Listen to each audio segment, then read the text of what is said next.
In media res, we see these cars departing the ferry, and this is the ferry that goes from Edmonds on the mainland of Washington on the east side of Puget Sound, goes west to Kingston on the Kitsap Peninsula, and in 20 minutes it will be departing. These cars have to leave, and those cars have to board, and then I don't know if pedestrians board before or after. Guess I'll find out. And then I'm going to be taking a short sail across the Puget Sound. And as far as the pariah meter, I would say this is not a pariah at all. This feels very comfortable. It feels somewhat utilitarian, you know. These are benches, they're not stuffed chairs, but it feels pretty nice and it's easy to get on, which I think maybe I can do that right now. Okay, take that back. It is not strictly utilitarian because there's an artificial plant here. Gives it a homey air. So there is a sign that says, please wait, vessel unloading, if that's not artifacted. I don't know. I mean, I guess I'm not going to go through until they tell me to, but it says, please wait. But I hope I do not miss my boat. So this is how we know. It turned green and the doors opened. That's, I guess, makes sense. And as far as I can tell, this is the same basic plan as the ferry that goes to Friday Harbor and Bremerton, Seattle, all of those same ferry, I think, including we have a galley here. Notice I say galley because we're on a ship. We have puzzles to complete. I haven't seen that before. It's kind of interesting because people would be like working as a relay to solve these. And someone did. I wonder if they tear them apart or redo them, or if they put all the solved ones in a special gallery. There's a lot of them. I wonder if who does that, if that's an official thing or if that's just a folk custom or something. You can see also in contrast to Friday Harbor, not a lot of people here. It's pretty empty, although you could see there was a lot of people on it before. People were getting off on their cars. Be interesting to know if that's the time of day, time of year thing. But it is a lot of privacy here. Very large mural here. Let's see here. This is where we came from. It wasn't even 12 hours ago I left Spokane. More than 12 hours that I got there. We went through Wenatchee, Stevens Pass, Everett, Edmonds. We're going to skip over to Kingston, and that's on the Kitsap Peninsula. And you can see here, the Kitsap Peninsula is very fractal. It has many lobes and sub-peninsulas in it. So that is where we are sailing to pretty quickly. Sounded on the ship's general alarm, followed by the same signals on the ship's whistle. If this should occur, you may be asked to proceed to the passenger assembly station, which are located at both ends of the main passenger cabin.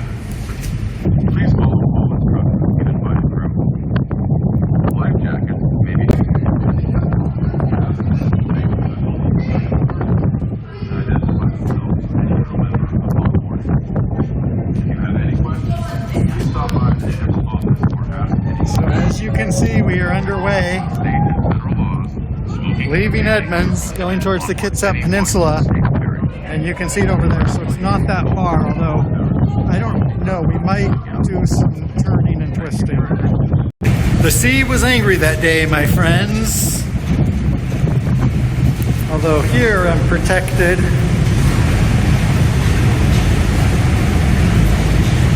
Yeah, the rain is picking up, at least, maybe because we're actually over the water, and might be because we're in motion. And it's thrilling to be here, but I don't know how much that comes across just in the video. Crossing the water is exciting. I haven't done it for over 2 years, so that is new and different.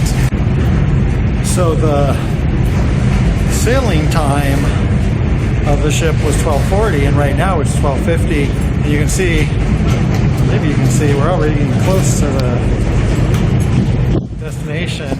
So it could be as little as 20 minutes, but I think it might turn out to be more, especially because pulling in and then getting ready to leave can take a while, but it looks to be somewhere around 20 to 30 minute sailing time, which is a really good, really quick trip. But you don't want it to be too quick because boats are fun. I wonder how much of that puzzle gets done, those puzzles get done in each leg of the journey. So I don't know if it's super apparent here, but there are more people on here, and the ferry is so big that you could have 40 or 50 people on and it looks still pretty empty, but there's a couple dozen people at least, maybe 50, 60.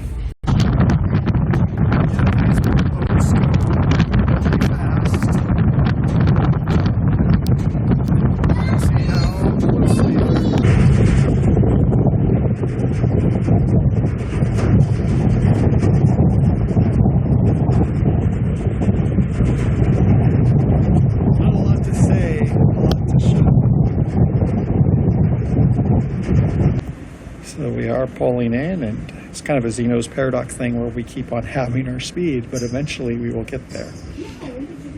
And most of the people, most of the people who were riding were in cars, and so only a few pedestrians are disembarking.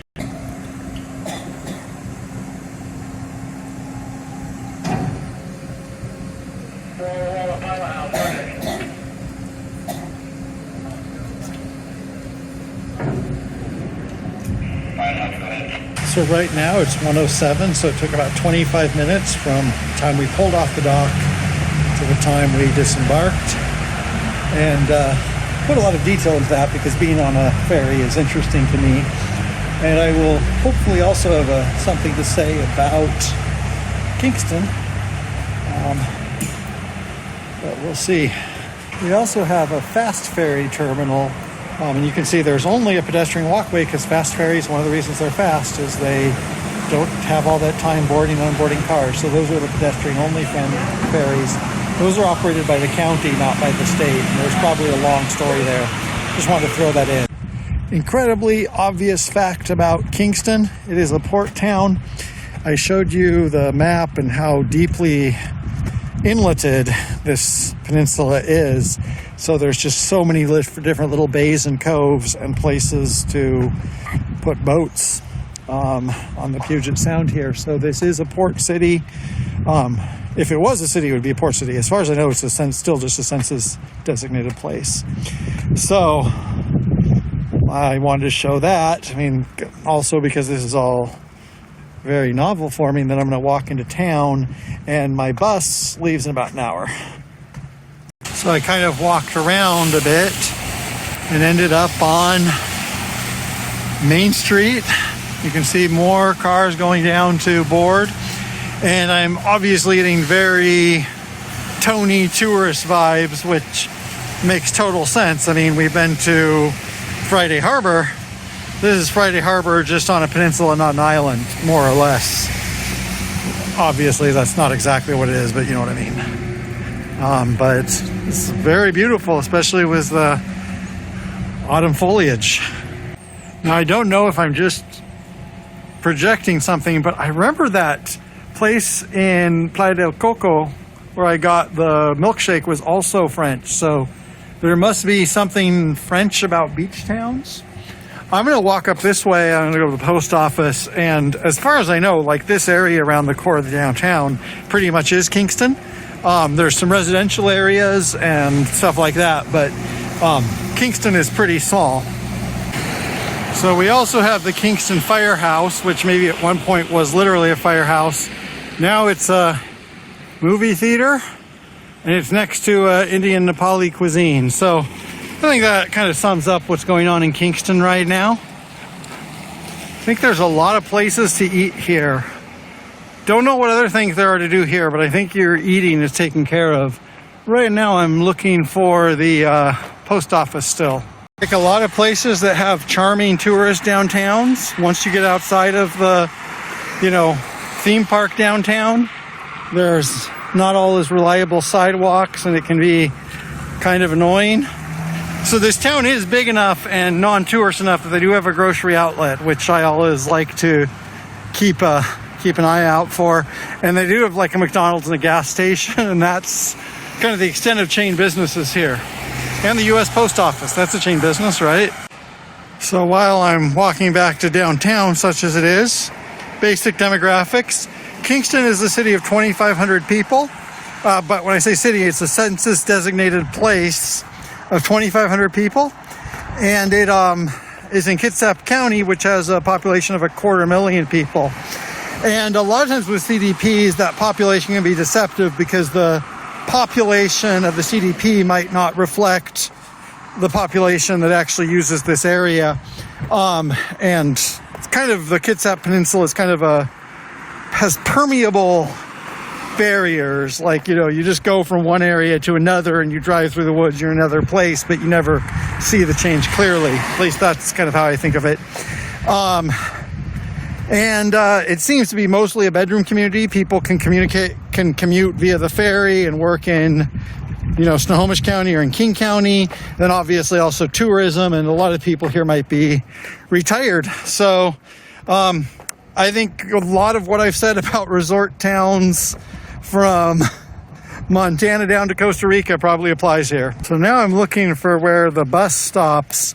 This bus is only a limited amount of time today, so if I miss this one, it's another 2 hours, and it's 15 minutes until it comes, and it serves the fast ferry, but I did not see a sign or a stop for it there. And that's a little bit annoying. And I did see it actually where I came from, so maybe I'll just walk back up the road. But that is not optimal from my viewpoint. Okay, so I walked right by it. It is here, it's 3:07. That's what I'm looking for. You know, when it only comes, you know, when I have to wait another 2 hours, there's always that anxiety. Am I actually in the right place? But I guess that's why I'm on a trip. I guess I'll find out. So while I wait for my bus, Kingston, probably a really nice place to live if you can afford to live here and if you're invested in the community. As a traveler, sorry I didn't get to see more. I basically just saw the downtown, then wandered around a bit. You know, it was kind of, I think one of the problems is I'm running out of energy now. So at first I was so excited to see stuff like this.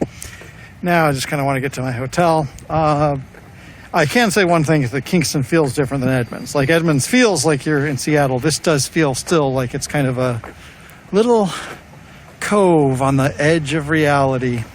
Anyway, so that's all I have to say for now. And I'm going to go and wait for real now. And there will be more tomorrow. And tomorrow I'll actually explain why I'm doing this route, I think.